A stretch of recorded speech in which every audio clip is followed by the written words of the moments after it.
for some reason having difficulty. It's a little bit grainy. I tried to relog, and it's just a bit grainy. So if you say something to me and I don't hear you, just ping me. Just let me know in chat. If I don't respond, it's only because I'm not hearing you guys. That's all. But voice is fine. Okay. Well, then we can go ahead and start. Absolutely. Okay, great. Do you want to introduce it? Yes, I was just going to tell how we found you. I was at a talk by Tish Shoot at Kira at the Kira Cafe, and she mentioned how interesting you and your partner and what you do, and she mentioned your project, Understanding Islam Through Virtual Worlds, and I of course looked it up immediately, and it just sounded so great, so interesting. So we contacted you to see if we could have a conversation with you. But anyway, I think everybody has probably gone to your websites, but for those of you that haven't, Eureka Dejavu is Rita King, who is Senior Fellow at the Carnegie Council for Ethics in International Affairs. And she's also CEO and Creative Director of Dancing Inc. Productions. CNN, New York Times, BBC, they've all profiled her work. So we are fascinated to be with you tonight and to have this conversation. So we hope to learn more about what you do and your project, Understanding Islam. And great. There you are. Okay. Well, thank you so much for all of you for being here. This is really wonderful to have you here. And somebody's having difficulty hearing. Let's see. If anybody can't hear, they should probably make sure their voice is enabled, I guess, in their preferences. Or turn the volume up a little bit, maybe. As you mentioned, Eureka, maybe it's just a little hard to hear. Yeah, SL voice is a little bit buggy tonight. Hopefully most of you can hear. And if anyone can't hear, we are recording this, so hopefully we'll have a little piece of machinima that anyone can watch later. So unfortunately, sometimes SL is a little bit buggy. So DL Kano and Mal Burns are both filming tonight. So thank you both for doing that. Appreciate you being here. Schmilson Nilsson in Second Life, Josh Fouts in Real Life is my collaborative partner for the Understanding Islam Through Virtual Worlds project. He's traveling tonight, so he regrets that he was not able to join us, but he's thrilled, as I am, to have you all here on our sim, The Imagination Age. I am the CEO and creative director of a company called Dancing Inc. Productions. We worked on this project, as you mentioned, Blue, as senior fellows at the Carnegie Council for Ethics in International Affairs. And essentially, in 2006, when I first joined Second Life, one of the first things that happened was I was reading a book called The Power of Myth by Joseph Campbell and Bill Moyers, and I just started searching on temples, mosques, synagogues, churches, cathedrals, just to see spiritually what people were doing in Second Life, and I was astonished at what I found. And almost immediately, I met a woman who self-identified as Muslim in the physical world, and she was in a virtual Jewish synagogue, and she told me that she had been curious her entire life what went on during prayer services and felt that she would be persecuted or make people uncomfortable if she attended a synagogue in the physical world. And I was astonished because the implications of that, as all of you know, being in Second Life, are vast. And so Joshua was also working on cultural issues in Second Life, and we started teaming up, and we proposed the project. At first, it was going to be a series of events during which we planned to bring speakers into Second Life to talk about Islam. And then we decided that since there was already such a globally robust community in Second Life of not only people who self-identify as Muslim in the physical world, but who want to learn more about Islam but are not practicing Muslims from all over the world. And we were fortunate enough to be able to travel to 4 continents in the physical world and interview people while we were working on the project. And we also spent a year interviewing people across Second Life. And so at the end of the project, we created a graphic novel, which is screenshots from Second Life and dialogue from the interviews, the transcripts from the interviews, a short machinima that hopefully all of you have had a chance to watch. If not, I put a link in chat, and that includes links to the machinima and the book. And we also did a policy recommendation report for the Obama administration. And we have been fortunate enough also to have gone to Washington, D.C. several times now to meet with various members of the Obama administration and talk about this cultural evolution that's taking place. And so I could start off taking a couple of questions, if anyone has any questions to start off with, and then discuss the findings a little bit. Does anybody have questions about the methodology or anything that you'd like to ask before we get started talking about the findings?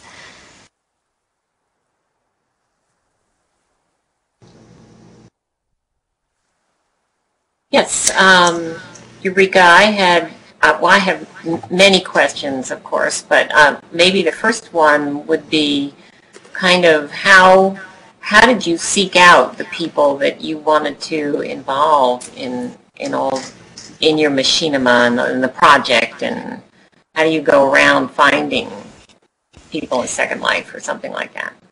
It was very organic. There are places in Second Life where the communities that are already dedicated to this pursuit. For example, Al-Andalus is based on the idea of a 14th century idea. I don't know how many of you have been to Al-Andalus, but it's absolutely fantastic. It's one of the greatest places in Second Life. They have a very strong citizen government of people who are trying to emulate an Islamic democracy, essentially. They have Muslim quarters, Christian quarters, and Jewish quarters, and so we took up residence at Al-Andalus during the project.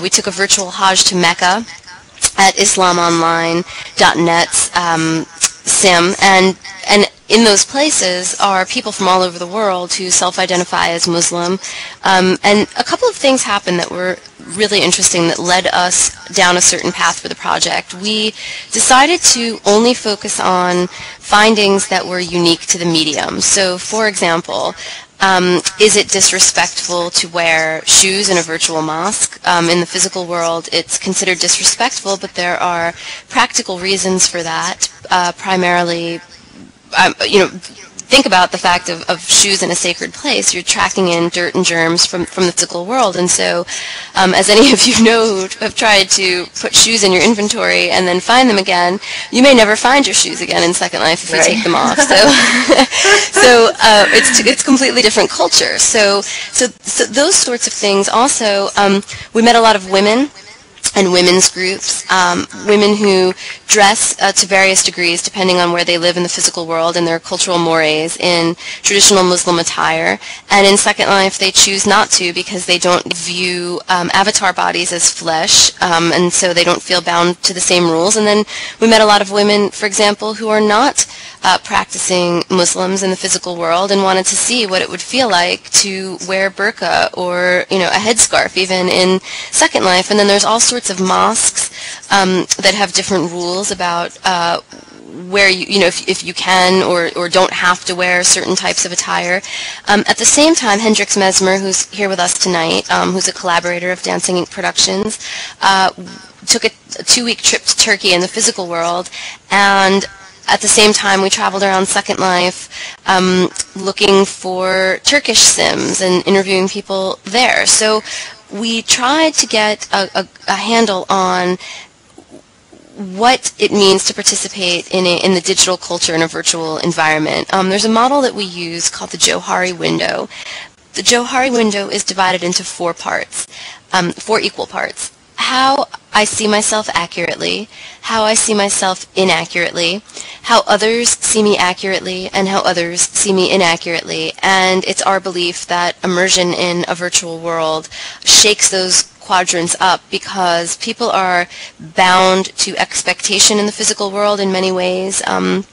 Much of our lives are prescribed in the sense that the people that we interact with are primarily people that we meet in the course of expected activities, your neighbors, people you go to school with, people that you're biologically related to, and that's not the case in a virtual world. And so how do people choose to express aspects of themselves that they consider authentic was one of the things that we looked at. Anybody's free to ask questions at any point. Just want to make that clear to everyone. So I want this to be as interactive as possible. What did you say that method was, or the 4-part? It's called a Johari window, Johari. I'll put it in chat. And whose theory is that, or what is that? I believe it's probably the. Oh, there we go. Thank you, Alan Tejas. There you go. See, this is what happens when Josh isn't here to put links in the chat stream. That's great. Normally when we give talks, he's ready with links. So thank you very much. Thank you, Alan Tejas. So it was really fascinating. We interviewed people from. We have a list in the graphic report of how many people, but I believe we interviewed people from 22 different countries. And one of the most interesting findings, especially as we traveled across the physical world, was how kaleidoscopic Islam really is.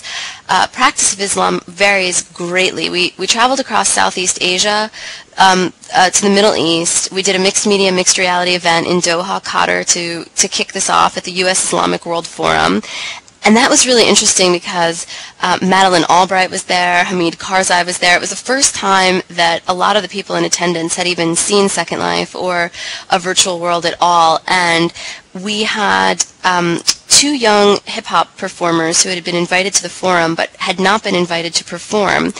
And one of them was Palestinian and one of them was Iranian, the only Iranian who has been given permission from the Iranian government to leave Iran to perform hip-hop.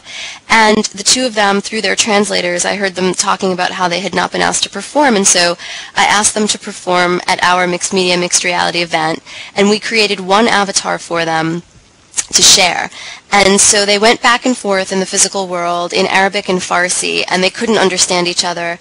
And later, when we had the lyrics translated, and it was spontaneous lyrics, neither of them had any idea what the other was going to say, they both spoke of reconciliation. And I thought that was fascinating.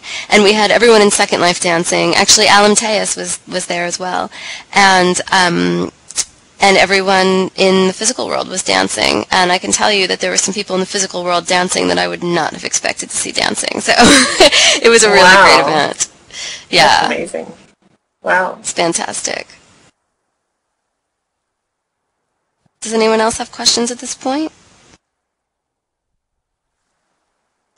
Well, I would say because this event is, Spirit of the Senses, I just want to offer that I believe very strongly that when we create identities in an immersive virtual medium, so much is made of the fact that this is a pretend medium that, for example, if you want to role play to be a vampire, that's your business. I mean, that's a whole demographic of people who are role playing, and I think it's fun, and I think it can be great, but that's not our target demographic. So a lot of the issues that we faced came from, for example, journalistic ethics. I'm an investigative reporter. I was an investigative reporter for about 8 years prior to starting Dancing Inc. Productions, and journalistic ethics is one of my main areas of focus.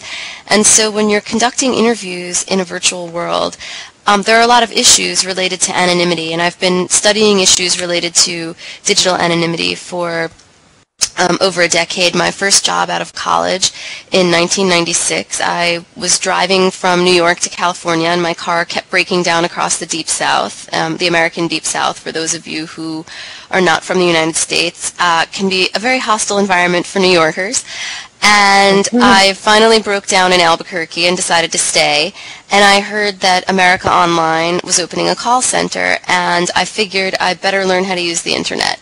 So I got a job there, and I was supposed to be tech support, which those of you who know me know that's a joke, because I can, while I have a company that works in various platforms, I'm not a tech person. So I quit that job, and they hired me back a couple of days later to basically be a vulgarity censor, which was really fascinating because it's the first time I realized that corporate terms of service would trump First Amendment rights. And so, as a Brooklyn Italian, it was a lot of fun for me for a couple of days to be a vulgarity censor, but the novelty wore off. But I learned how to use the internet, and then in 2000, at that point, for the first time, and then in 2001, that whole adventure became a cover story for the Village Voice. And so ever since then, I've been really focused on issues related to digital anonymity and the authenticity of how we express ourselves as human beings. And it is my belief that this medium, particularly Second Life, offers us an opportunity to connect in ways that the physical world simply doesn't afford in many cases. And I'll give you an example. When we first teleported to the virtual Hajj to Mecca, there were two male avatars there already. One was from the North Caucasus, which is a blood-soaked region with a lot of conflict surrounding Islam in Chechnya, and the other self-identified as living in the United States and having an Arabic root. And we got into a conversation and in text, and I asked them about ijtihad, which is the critical thought component of Islam. I was reading a book by Irshad Manji at the time called The Trouble with Islam Today, and she writes a lot about ijtihad, which is supposed to be an equal and in some ways opposite concept to jihad, meaning that jihad is an outward war, and ijtihad is an inward war that you fight with yourself. I'm phrasing it to the best of my understanding. This is interpreted differently. I urge you all to do your own research on it. But the way I understand the concept is that you struggle within yourself to grow and change and to modernize according to modern times within the framework of Islam, which is probably one of the hardest things any of us can do, is to change along with the changing times and to update our own lives and level up in many ways is really what it comes down to. And they didn't know what ijtihad was, which is the point Irshad Manji makes, is that many more people know what jihad is than ijtihad. And they misunderstood me, and the man from North Caucasus was very incendiary and said that the reason why he refuses to interact with Westerners is because jihad always comes up in conversation immediately. And I said, I didn't ask about jihad, I asked about ijtihad. If you could go back and reread the chat log, it would be really great, and then we could talk from there. And he was quiet for a few moments, and they both read through the chat log, and they apologized for misunderstanding, and I apologized for underestimating the language barrier. And after we apologized to each other, we moved forward into a really wonderful and illuminating conversation that simply would never have happened in the physical world, particularly because when we got to the Hajj to Mecca that evening, when you get there, there's a duffel bag that when you click on it, it gives you everything you need to participate in the Hajj. The stone throwing animation, traditional attire, everything. And I could not get my headscarf to res. And so I, at the time, was wearing 94 prim count hair, curls flying all over the place, wearing, jeans and a t-shirt in Second Life. And, this would not be considered respectful. And I'm not a Muslim, so it would be not appropriate for me to be at the Hajj at all. But yet we ended up having this incredible conversation, and they actually gave us a lot of leads and really touched base with us throughout the project to see how it was going, and the conversation started off in a rather hostile way. So I think that virtual worlds are actually the ideal medium in which to conduct sensitive conversations about delicate cultural issues that have proven to be quagmires in the physical world. That is really so cool that you were able to do that. And what we do in real life, we've translated pretty much seamlessly to Second Life, but with the added advantage of being able to have conversations with people like you who are not physically where we are, but we can feel present and we can feel like we're having an intimate conversation. So I agree with you. I think it's a great medium. Are many of you in the same place in the physical world right now as we're meeting, or are you in different places? We're all in our individual homes with our computers, but some of us are. I think there's one of our guests here tonight is in Japan, and let's see, most of us are in Phoenix. Thomas, do you know anybody else that's? There's a couple of people in Japan, actually. I think that's everybody amazing. else. Yeah. So. Is anyone here tonight a practicing Muslim in the physical world? See, it's interesting because it's really interesting that in Second Life, some of the conversations that we've had the chance to attend because of the project have really been illuminating. And one of the things that I found coming out of this project and other projects in Second Life and virtual worlds is that it's my belief that there's a paradigm shift happening away from collaborative acts of destruction and marginalized acts of creativity toward collaborative acts of creativity and marginalized acts of destruction. And one thing about war is that it proves that human beings are in fact capable of collaboration across socioeconomic brackets for a common purpose, because war would not be possible unless we could pull that off. And so, in a sense, we've already proven that we're capable of it. And I think now social media is allowing us to make a shift toward greater intimacy and fearlessness and transparency and accountability. And so, in many ways, I feel that Second Life gets a lot of criticism for being, and a lot of social media gets criticized the same way, for dividing people and making us less human, if you will, more automated. But the fact of the matter is, I have people here tonight who are some of my dearest friends in the physical world, and Second Life has allowed us to maintain connections that we simply wouldn't have. So that's one type of relationship that's enhanced. Then there are relationships with people in Second Life that I've never met in the physical world, and I consider them among my closest friends, which I didn't expect. Another really interesting turning point for me personally was after I started Dancing Inc. Productions, which the company was founded at the request of IBM, and the New York Times did a profile of my work almost immediately after the company was founded, which was really unexpected and pretty wonderful. I don't know how many of you have seen the report that I wrote for IBM called From the Fire Pit to the Forbidden City, the evolution of IBM's virtual universe community. In fact, Alan Tejas is a member of that community as well. And I met him incidentally when I teleported into a talk that he was giving, and we've been extremely close ever since. And when the New York Times was coming to my office in the physical world to photograph me for the feature that they were writing, I looked around the space and I thought, you know, in Second Life, I can create a space. The space that we're in right now is a space that I designed, and I didn't build the components, but I arranged them.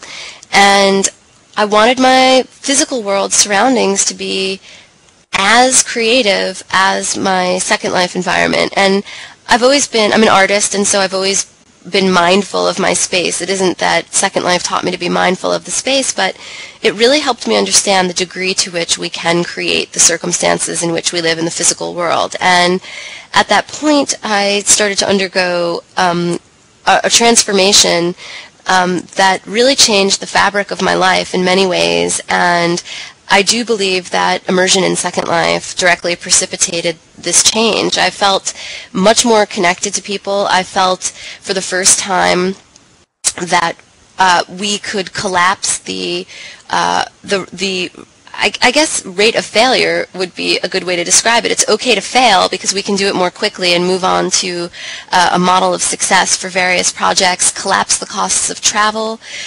We can do things that were impossible before, but really what we're doing is co-creating spaces that we can inhabit and enhance together. And that was never possible before to this degree in the physical world. And so I don't make a distinction between virtual and real. I believe that it's in our minds.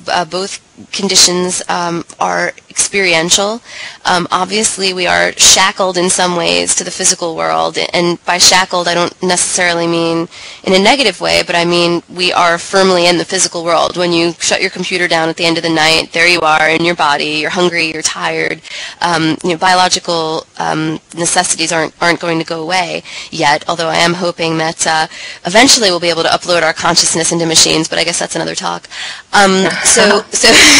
So right now, this is enabling us to collaborate in a creative way. And, throughout my life, especially one of the reasons I became an investigative reporter is because I've always had a knack for sharing intimate details about my life and getting people to open up about the intimate details of their lives. And that's a cultural norm in Second Life. I mean, that's part of the way Second Life functions, is people want to share things about themselves. And so I find the culture within Second Life to be really familiar to me, and in many ways the culture that I would like to see manifest in the physical world.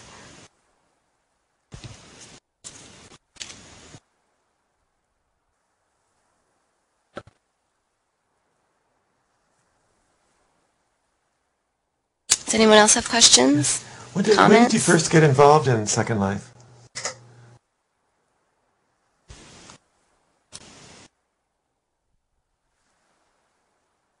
I thought I heard someone speaking, but I'm Yes. unfortunately having Thomas, hearing. you have to turn up your. When did you first get involved in Second Life? I guess the question is, when did you first get involved in Second Life, Eureka? November of 2006. I had just finished a report called Big Easy Money, Disaster Profiteering on the American Gulf Coast, and I had spent 6 months investigating across the Gulf Coast corporate profiteering.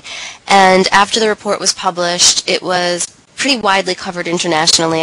I did about a month of nonstop press, and at the end of that month, I have a lunch group that meets regularly, and I went to lunch, and I was feeling kind of, I don't know if depressed is the right word, but disenchanted with journalism for several reasons. I felt that print journalism was going to radically change because of the internet, but that the industry was not moving as quickly as it should to keep pace with those changes, and I felt it was a failure of imagination and creativity, and really disillusioned me with the profession. First of all.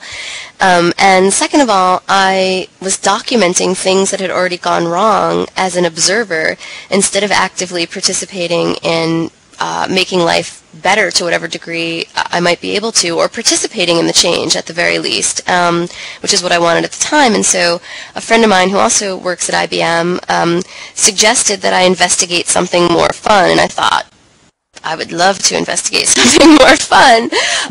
Unfortunately, it's difficult to get funding for investigating something that's fun, I thought. Because my friend worked for IBM, he gave me the name of IBM's lead virtual architect and said, how about just go into Second Life and contact this person and just see what happens. And I thought, all right, So I did, and then within a couple of days, I was living on the island of Jessica, is the name of this person, and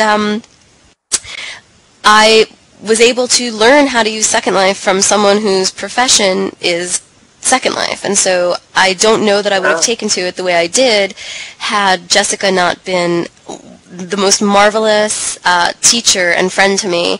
And so because I was in investigative mode, I started interviewing as many IBMers as I could, and I have to say what IBM is doing in Second Life and in virtual worlds is absolutely astonishing. And I saw a couple of scientists who live in different continents who work on protein folding, which is responsible for Alzheimer's disease and other diseases, and they were telling me how they have changed their sleeping schedules to work together. And I said, well, what is protein folding exactly? And they said, well, let us just show you. And they rezzed a molecule of folding protein in the air above my head, and I thought, okay, I mean, this is, the world is changing. How is everyone not realizing this? And then, the media narrative around Second Life at the same time was so misguided and focusing on sex and gambling. And of course, those are components, but to say that Second Life was unfit for serious use because of gambling and sex is like saying that New York was unfit for business before Times Square turned into Disneyland. So obviously, those elements are going to exist, and I just thought I think it was difficult for the media because it isn't like Twitter where they can just jump on and understand how to use it. There's a steep barrier of entry. There's a certain degree of creativity that's required and a certain suspension of disbelief and a willingness to be intimate and to learn from other people. And so I just amassed 3 thick binders of information with these IBM interviews, and one night, around midnight on a Friday night, IBM's, the person who was then the director of the immersive 3D internet new division that they had created, intercepted me in my house in Second Life and asked me what I was doing. She said, we've had reports of you interviewing countless people at IBM. Are you writing a book? Are you writing an article? And I said, I don't know what I'm doing. I said, I'm just curious, and I have to tell you that IBMers have been amazingly candid and creative at the same time. I mean, it was just a wonderful process. And so she said, well, where are you in the physical world? And I told her, and it turned out her office where she was at that moment, not at that moment when we were meeting, but visiting that week. She travels frequently. She was about a mile away from me in the physical world, and she asked me to come in on Monday and meet with her. And about 10 minutes into the meeting, she asked me if I would be interested in taking IBM on as a client. And I had no idea what that meant. I am entrepreneurial in nature, as I think many investigative reporters are, but I had no idea what it meant to take someone on as a client. I mean, until that point, I was always on assignment. That was my jargon. And so I said, sure, I would love to. Little did I know that in order to do that, I had to start a company. You can't just take IBM on as a client. You have to become a subcontractor of a core vendor. It's a very involved process. And so I inadvertently, because my avatar was an entrepreneur, I started a company. And so next thing you know, I thought it would be a one-off project for IBM. And next thing you know, I had a slew of clients and global governments, think tanks, other Fortune 500 companies, universities, other individuals. And Dancing Inc. Productions has really just taken off, and it's been shocking in some ways to me, but in other ways to me it just sort of feels incredibly natural. And so my goal now is to Dancing Inc. Productions, we work toward a new global culture and economy in the imagination age, and it's my belief that virtual worlds offer an opportunity for many people to become entrepreneurs and create their own circumstances in the physical world using the technology and their brains. Wow, that is really amazing. But that you had to start a company to do that, and then, I mean, the whole story is just totally amazing. Thank you. I mean, it's been shocking to me the way, the thing is, I've been writing about the evolution of the economy basically through the entire Bush administration. I became aware, particularly even years before Katrina, even I was writing about the Bush administration, and it became clear to me that there was no way we were going to escape the Bush administration without major changes. And by that, I do not mean to insinuate that the Bush administration is single-handedly responsible for everything that has gone on. It was a collaborative catastrophe, but I think in many ways, anytime major transformation takes place, it usually is because catalyzed by some kind of dire circumstances. Dancing Inc. Productions, thank you for asking, Dancing ink is an ancient Chinese symbol that means putting ink to paper to create something magical and new. And I had a little side business called Dancing Inc. Productions for the last 10 years. And basically what I would do is I would write intimate stories about people's lives for private use in families. And some of of the stories were essays, some of them were book length.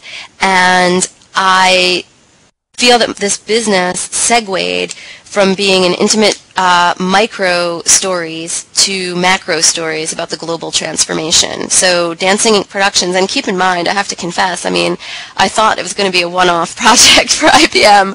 I really had no idea that 3 years later the company would have taken off the way it did. So, but I kind of like having an analog name for a digital company. So it means putting ink to paper and creating something new. And really at heart, I'm a storyteller, I'm a writer, and to me, all the projects that we do are really in some way highlighting the stories of the economic and cultural transformation that we're undergoing collectively right now. What a client, meaning someone who's paying you, expect from Dancing Inc. Productions? Well, it depends on the project. I can give you a couple of examples. We have various regions here on the sim that are dedicated to different clients of ours. So the American University in Cairo is one of our clients, and we built a virtual newsroom for them. And we do broadcasts live from Second Life to the internet, where we bring journalists from all over the Middle East. And in fact, our last event, we had journalists from 12 countries. And we did a briefing with the CDC on swine flu because they were slaughtering, they still are, 300,000 pigs in Egypt in response to the swine flu epidemic. And many of the journalists who live in countries that don't have access to information and don't have a free press have had difficulty covering this issue. And so it's a journalistic experiment, but it's also an effort at cultural diplomacy because we go back and forth with the entities that participate in our projects, the CDC in this case and the journalists, and we negotiate a greater understanding between them. So we help the CDC understand that journalists from countries that don't have a free press are often, I don't want to say paranoid, but justifiably concerned that they're not getting information shared with them. And so we also work on restructuring cultural outreach for the United States government. Josh and I are both on various task forces and think tanks where we work on looking at that issue of how we can create more of a story instead of a message that we try to sell to the rest of the world about what it means to be American. We think it's important to create a dialogue. We have various clients, major companies that we work with on the evolution of the global workforce, so strategizing ways that more people can be brought into the global workforce. We have a lot of different clients that we work with, and we do a lot of different types of projects.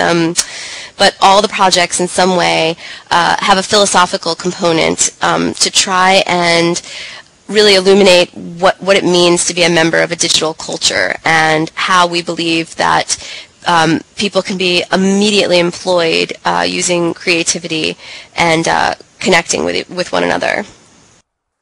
Do you know at this moment how widespread the Second Life is around the world? I'm sorry, I heard the second part of your question, but how widespread is Second Life, did you say? Yeah, is it widespread in the Middle East and Africa? Well, one of the projects that we have recently proposed, and we won't know until August whether we're going to be working on this or not, is looking at diaspora communities from around the world that use Second Life.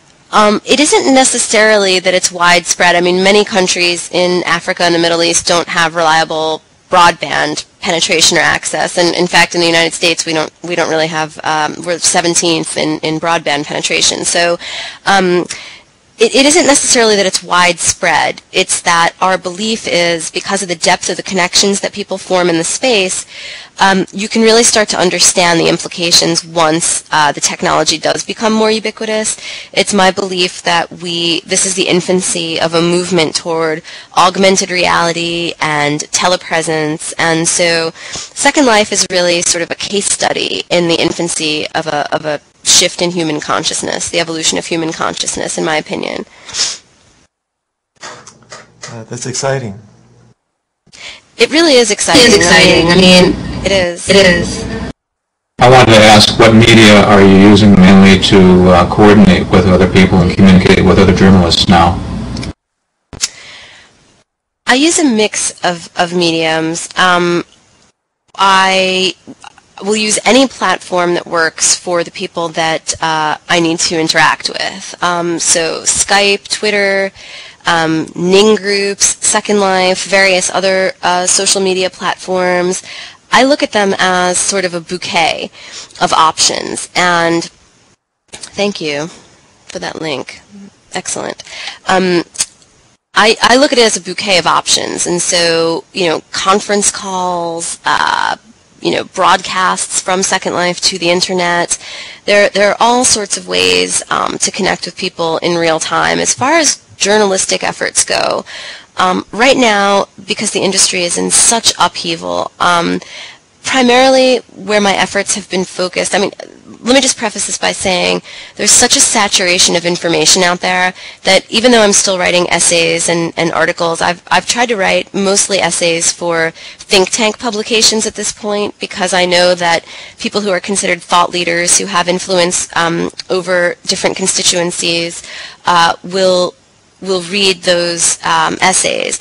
I haven't been writing as many journalistic pieces because the saturation of information out there makes it hard for people to cling to any, it's like you read something and then it's the next thing. So what I've been doing journalistically is putting my effort more into the development of thought leadership. For example, I recently consulted with the New York Times about the ethics of using people's Twitter handles in an article, because and things like, for example, I don't know how many of you use Twitter, but a lot of people across Twitter were changing their location profiles to Tehran because they thought that it would confuse the security personnel in Iran and prevent them from tracking down dissidents. And in fact, that isn't how dissidents or protesters or people are being discovered. That's not how.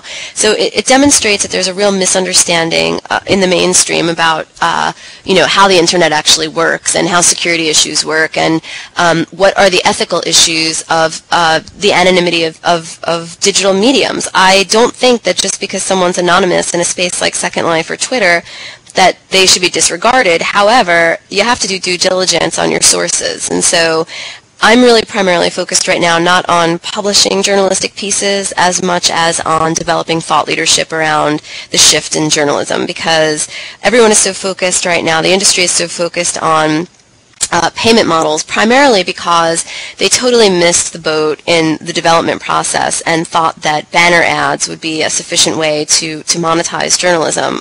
It's my belief that particularly in the United States, free press and other places around the world, it will evolve. It's not going to die. So my primary interest right now is focused on ethics and thought leadership of the evolution of the field. I think that the explosion in media, first of all, it's not going to stop, it's going to continue, can in many ways make your job even more difficult. Difficult in what way, do you think? For example, the average person with any capabilities at all from a technological standpoint has a choice of, sitting right in my office right now, I have a choice of 10 different mediums that I can tune into for information. So what becomes credible to me may not be even available or credible to somebody else. So I'm just thinking that that's going to make your job more difficult. Right now, I think the entire industry is in a state of transformation, and I think that there's a lot of competition going on, and there are a lot of platforms, and I think that makes, for me, I don't think it makes my job more difficult because I have a lot of confidence in immersive media. I think for the industry as a whole, it has complicated things, but I think that's mainly a failure of imagination and a failure to streamline the reporting process. What I find very refreshing, however, is the fact that it used to be that the media had go-to sources. The same people would get quoted over and over and over again in articles. Their quotes would be taken from press releases. It wouldn't be verified. The lead up to the Iraq War would be a prime example of this. And I think because of the mix of voices and the accountability that is created by social media, the industry, things are more difficult, but I think that's really good because I kind of look at journalism, if you liken it to an Olympic sport, you're not going to win if you have a bunch of out-of-shape athletes. And I think journalism, it was a combination of scant payment. First of all, it isn't. I worked as a journalist for years, and I can tell you, I was barely making ends meet as a result of that. And it's more of a community service. Even when you get put on assignment from the New York Times, it's the day rates are not in line with the clout of the newspaper, let's just say. And so, the fact of the matter is that the profession needed to evolve. So yeah, things are more difficult now, but more difficult the same way when you plateau physically in a training process. You have to hop up to the next level. It's a matter of leveling up, and I'm happy to see that it's harder, because I think people needed to work harder, and I think what's going to happen is the truly excellent journalists will start to rise to the top of the heap, and if that means what makes someone truly excellent is the ability to navigate mixed media and multiple platforms, then those are the journalists that we'll start to rely on for information. But right now, it sure is a chaotic mess. But I'm kind of enjoying watching it shake out. I think that sometimes play it fast and loose and see how things shake out, and nothing is better for innovation. So I'm not as panicked as many in my profession. However, I also saw this coming 3 years ago, 5 years ago, and made changes. And I advocated for that, and in fact wrote many columns about it, and was ridiculed for my belief that things were changing. So yeah, I'm happy to see the industry in turmoil, only because I think sometimes that's necessary for transformation. I would like to know a little bit more about your findings in Islam. Rampant laziness is not a good way to run a free press. I would like to know more about your findings in Islam. There must be a lot, but for example, do you find some cultural differences from the... But I should clarify and say, it's not that I'm happy to see the industry in turmoil. I'm happy to see massive transformation taking place. And there were a lot of other journalists who understood that the shift was occurring, but it was hard to find media platforms and outlets to write for or work for that took that into account.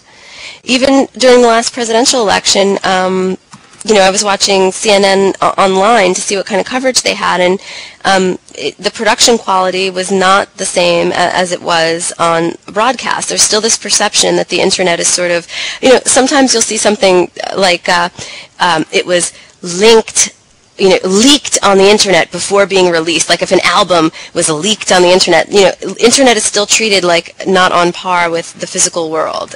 It is the physical world. It's humans from the physical world. Kiramimi has a question about findings in Islam. Yes, we should get back to that. It's actually linked to the evolution of journalism, though, in many ways, because part of our findings centered around the fact that human beings are nuanced, kaleidoscopic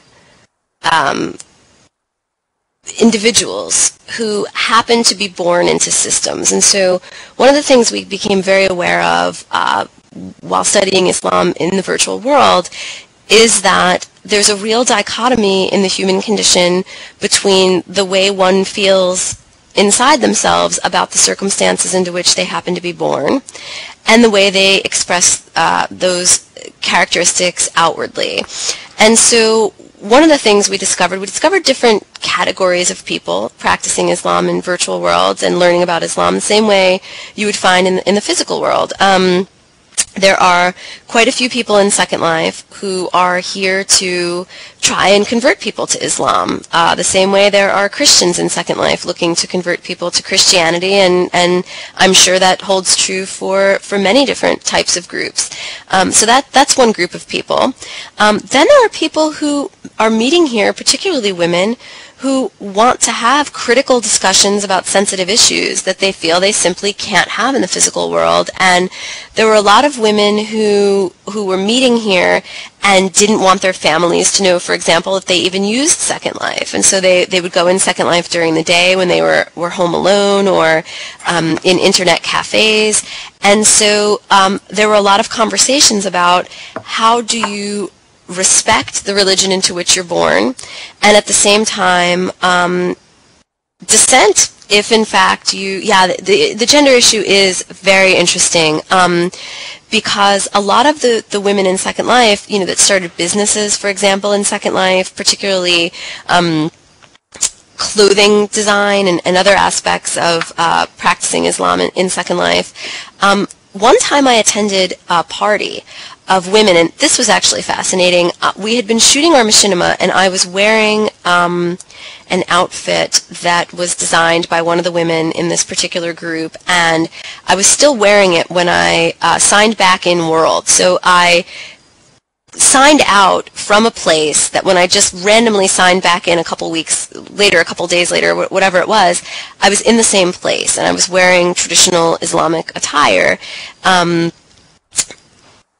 And it was really interesting because the women assumed, I don't know if you guys can hear that, my neighbor's hammering, sorry about that.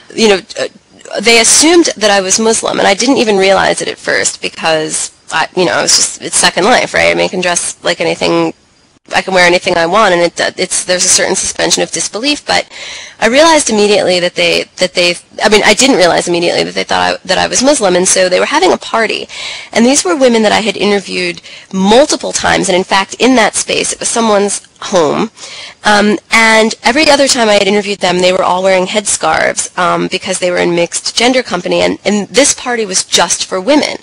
And I was the only person wearing a headscarf, and they said, you can take off the chador. In general, they were wearing Western gowns that were, and I had not seen them in Western clothing, but they were still totally covered from their necks to their feet, but they were wearing very fancy dresses, and they said, you can let your hair down, it's just women. And I thought how fascinating it was, and many of them were wearing hair in Second Life for the first time, and they didn't know how to arrange their hair, so you could see their scalps through their hair, or they were wearing kind of crazy hair because they didn't have a lot of hair in their inventories. And so it was fascinating to see that. And so I told them that I wasn't Muslim, and there was a perceptible shift in their attitude toward me. They were still very friendly and everything, but a couple of them were miffed because they thought that I was Muslim, and they said, well, everyone in this group is Muslim, and I thought, how do you know? Kira, Mimi, there were people from 6 or 7 different countries. I have the list in the graphic book that we did, but off the top of my head, I remember there were a couple of women from Doha, there was a woman from Libya, there were 2 American women who were both I'm trying to remember where they were from originally. Neither of them were born in the United States. They both lived in New Jersey, however, and they are sisters with each other. I'd have to go back and look in the book. A Turkish woman, and I can't remember off the top of my head where the others were from, but it's around the same time I attended a meeting, and the topic of the meeting was rape and Islamic law, and I thought, oh my gosh, this is going to get out of control. There was no moderator. There were people from 12 countries there, and it was the most civilized discussion and thoughtful.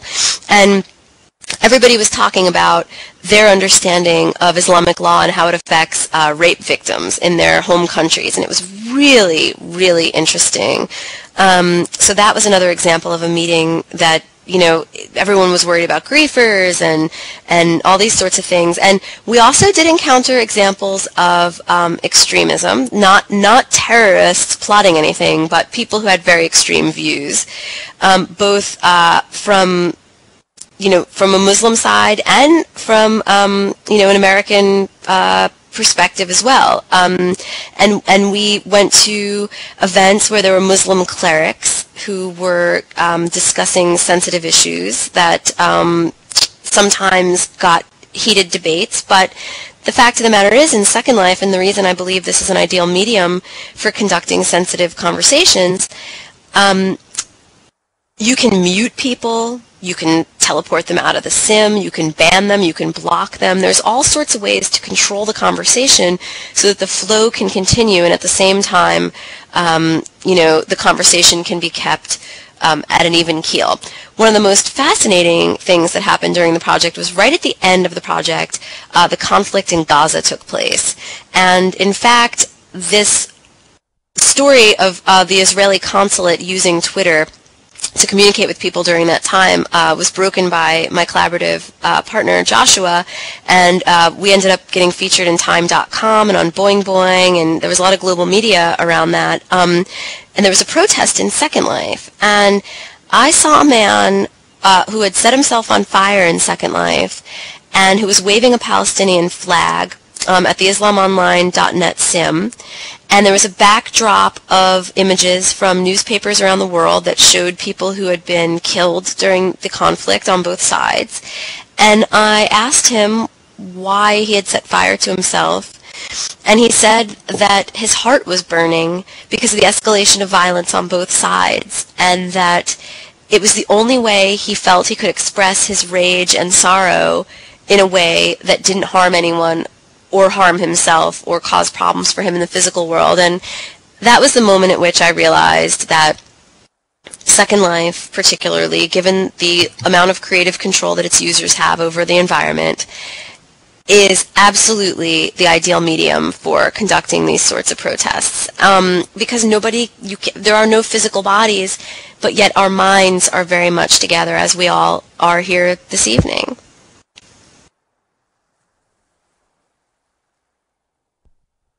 Wow, that's just an amazing story. Yeah, beautiful story. It really is beautiful, and there was a lot of misunderstanding. In fact, that image was removed from our graphic book because for various reasons, but I actually found it to be one of the most powerful images that we came across during that time, because for someone to be able to set himself on fire to express the fact that his heart is burning is therapeutic. And it communicates a very clear message to other people. Many of you may remember when there was violence in Burma by the Burmese police against Buddhist monks. I can't remember if it was 2 summers ago now. It's hard to keep track of time in Second Life. But and 300 or so avatars joined hands across multiple sims. This is before we started this project, and I went and interviewed people from probably 20 different countries about why they gathered there.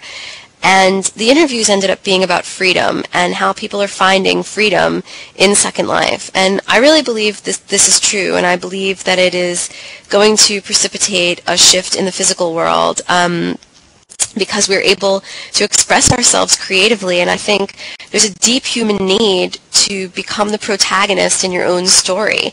And when we're sharing content with each other, it enables us to really share the part of our stories that we want to share. Are the conversations conducted in English? No. They're not all conducted in English. I have a babbler for translation. That's what I used at the time.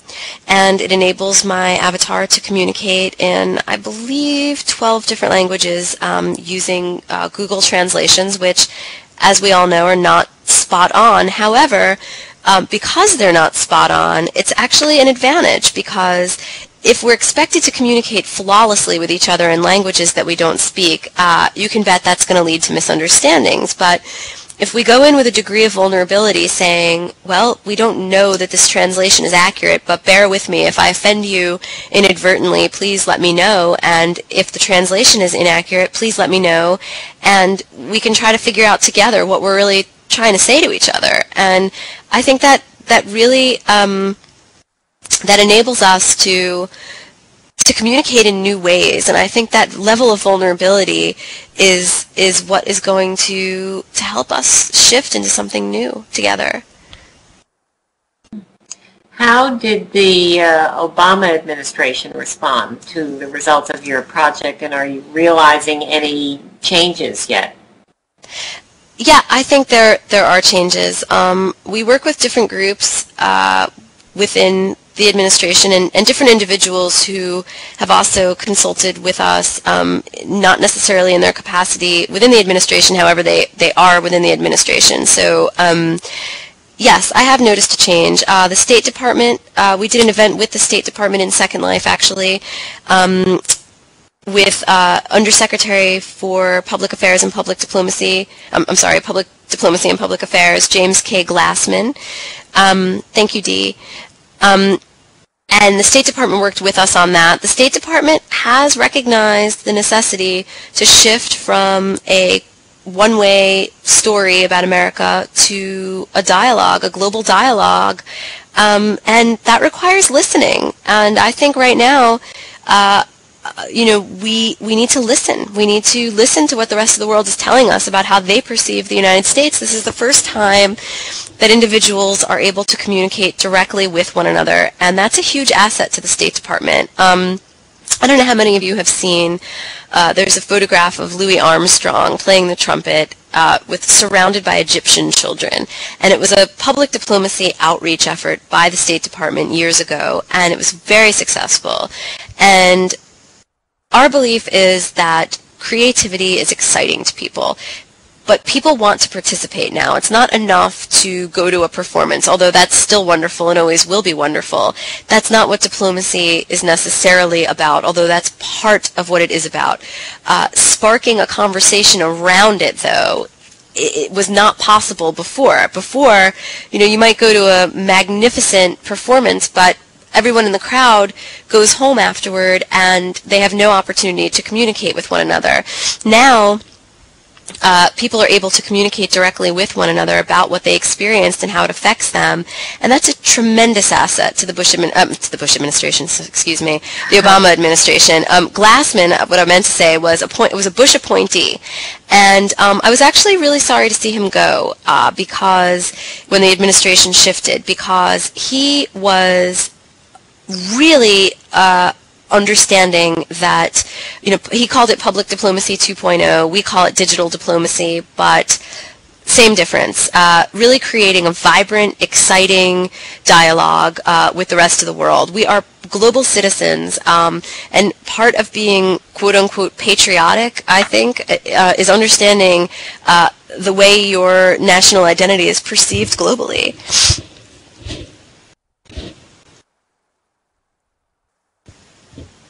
Could you elaborate on that a little bit, about how nationality is perceived? Yeah, I think that, anyone who has access to participation in the digital culture, and I should say also that personally it is my belief that broadband penetration and access to the internet and the equipment to use it is the number one issue that I think it's on par with global hunger and disease control and all the other major issues, frankly, because it connects us in ways that allows us to work on all those issues more rapidly. The challenges we face as humans on planet Earth are greater than the challenges we face individually, and by which I mean, for example, most pressingly, climate change. We no longer have the luxury of segmenting smaller problems as if solving them individually will contribute to our longevity as a species and other species on the planet. So I think that we need to be connected to one another to deal with issues like clean water, agriculture issues, disease management. We need access to information, and we need a free flow of information. And so right now, I think if you look at what's happening in Iran, for example, particularly on Twitter and within Facebook, you can really see how people are communicating in new ways. And so I think nationalism is almost a quaint we all still live in different nations, of course, but I think the boundaries that used to seem so permanent, that were geographical isolation brought on by oceans, mountains, and lack of communication, those boundaries are really, illusory now in many ways, and I think that thought leaders around the world, and by thought leaders I mean the most creative people in the world who, you may be born in a position where you wouldn't have access to communicate with the rest of the world. The concept of what it means to be elite, for example, used to be, racial, economic, based on factors that you were pretty much born into. It was very rare for a person to break up through the ranks of, society from poverty, for example, to contribute to society, and society loses. When under that system. Now, a person can be creative and contribute to society in ways that were unthinkable previously. And so that benefits everyone. And so I think the greatest question that we have right now is, are we creative enough to meet and exceed the challenges that we face together before we destroy ourselves? Or, and that's the great question of our time, I think. Thank you. Thank you. Great question. No, I don't know if you've had a chance to read anything about it or see the book yourself, but Robert Wright's new book, The Evolution of God, it's kind of his message is kind of what you were saying, that unless we move past focusing on our individual salvation or success or whatever towards a larger social salvation, that we're basically not going to make it. And he kind agree. of, yeah. So it's an interesting book to come out at this time, I think. I'll read that book. I haven't seen it yet, but because this event is Spirit of the Senses, which you put together, which all of you have been asking really marvelous questions and making great comments, which I really, really appreciate. Because you brought that up, I will say from a personal perspective, I consider myself a seeker. I've been that way my entire life. I consider myself, when I was growing up, I often felt disconnected from systems because my parents were very adamant about exposing me to the fact, for example, Joseph Campbell, the fact that I was reading Power of Myth. My father gave me a stack of Joseph Campbell's books when I was little and told me to spend the rest of my life reading them and really understand that humanity has been seeking salvation of some kind from, the first cave painting through us sitting here now together in this space. And I don't know how to decipher the cosmic mystery, and I don't know that any of us really can understand the enormity of having unfolded from wherever we came from. I can't pretend to understand him wherever we're going, but I do know that if we do have infinite life, if you look at it in terms of a game, which lately I've been more and more thinking of life in terms of a game, you complete a level and you move up to another level. Let's say we have an afterlife after this, and let's say we had a life before this. If we're always seeking after the one that comes next, even if we are infinite, then we never fully embody the moment. And I think that the real struggle is to fully embody the moment in whatever diversity is presented to us in that moment. That doesn't mean acquiescing to a view that is oppressive if you have an option not to, and it doesn't mean imposing your view on others. Immersion in virtual worlds has really helped me understand the framework of circumstances in the physical world to a much greater degree, and the role that we occupy within that framework, and how so much of that is prescribed, and the ability to connect with one another here in this space, I think, arguably, gives us a greater capacity for authentic involvement in the systems in the physical world, minus the frustration of feeling misplaced, judged, misplaced or judged, I guess. And we're in this together.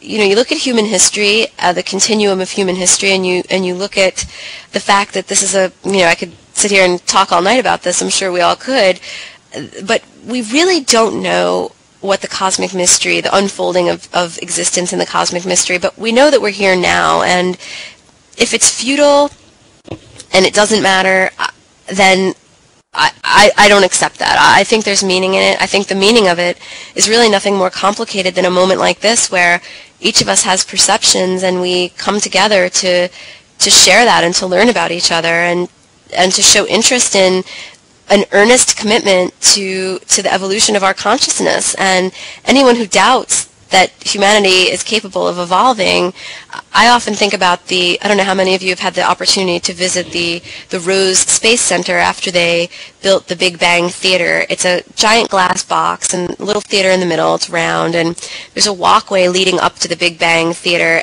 and it's the evolution from the Big Bang all the way through to now, and it's everything.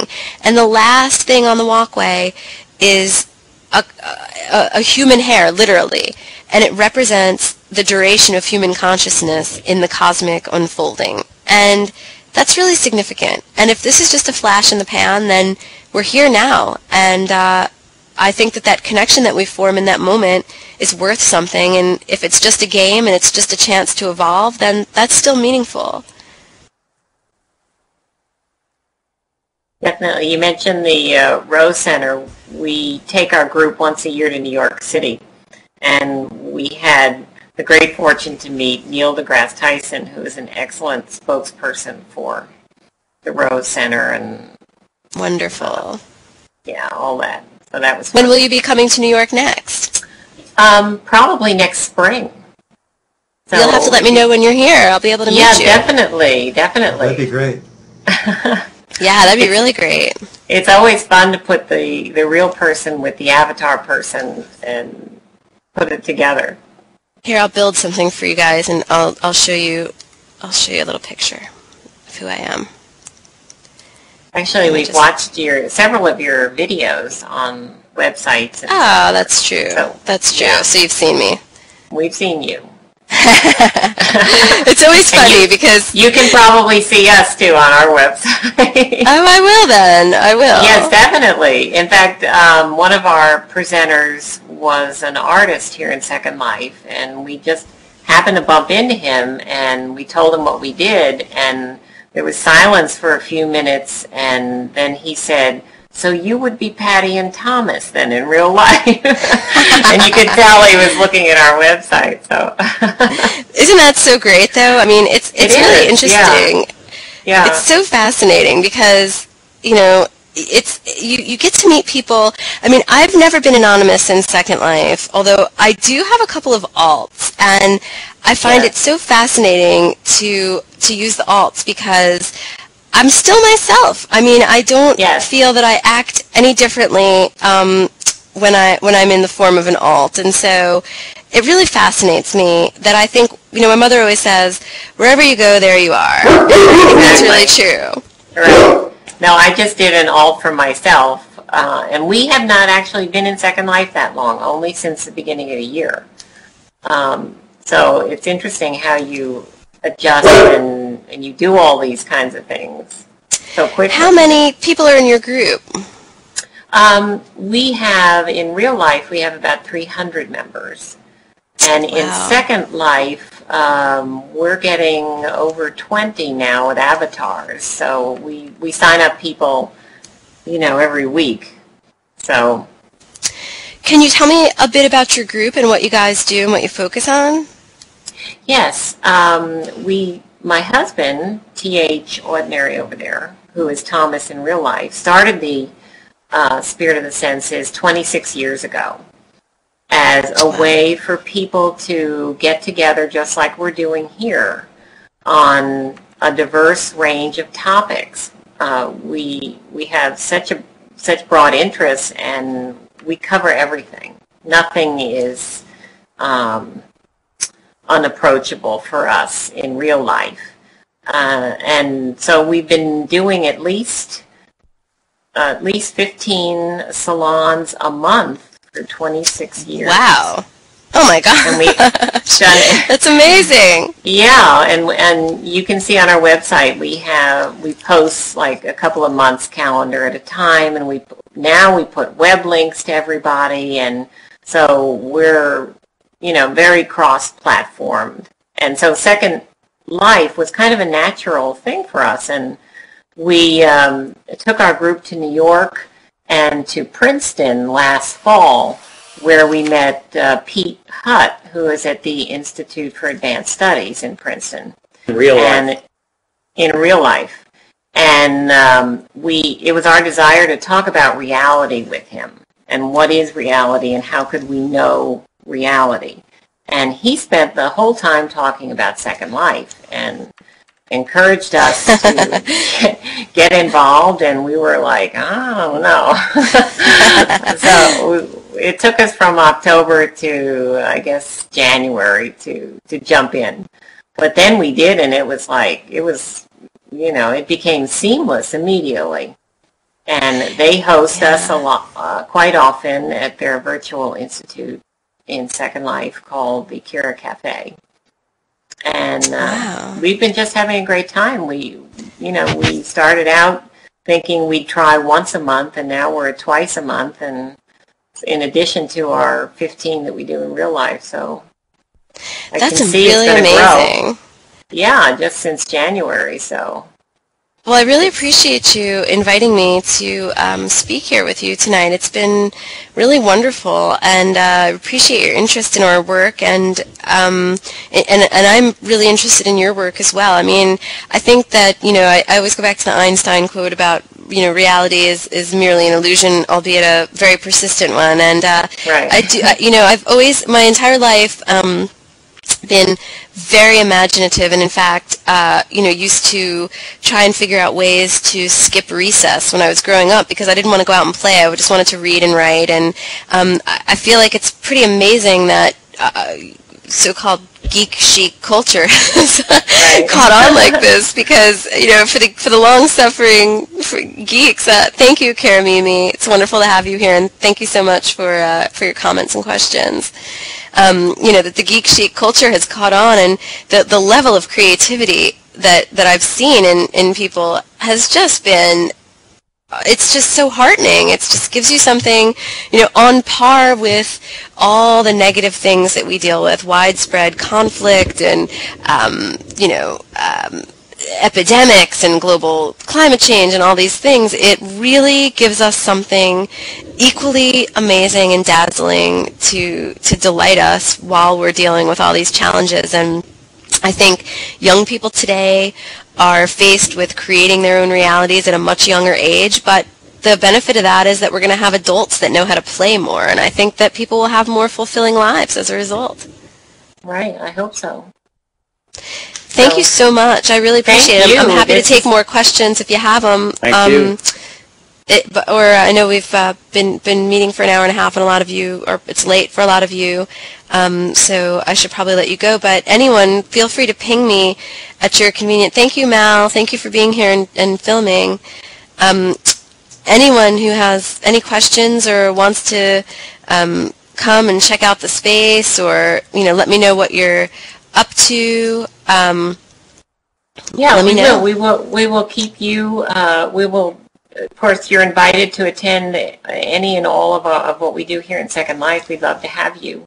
And if you are doing any event that you think that would be interested in, we would love to come, and we would love to participate if there's something you think that we can help you with. I would love to include you.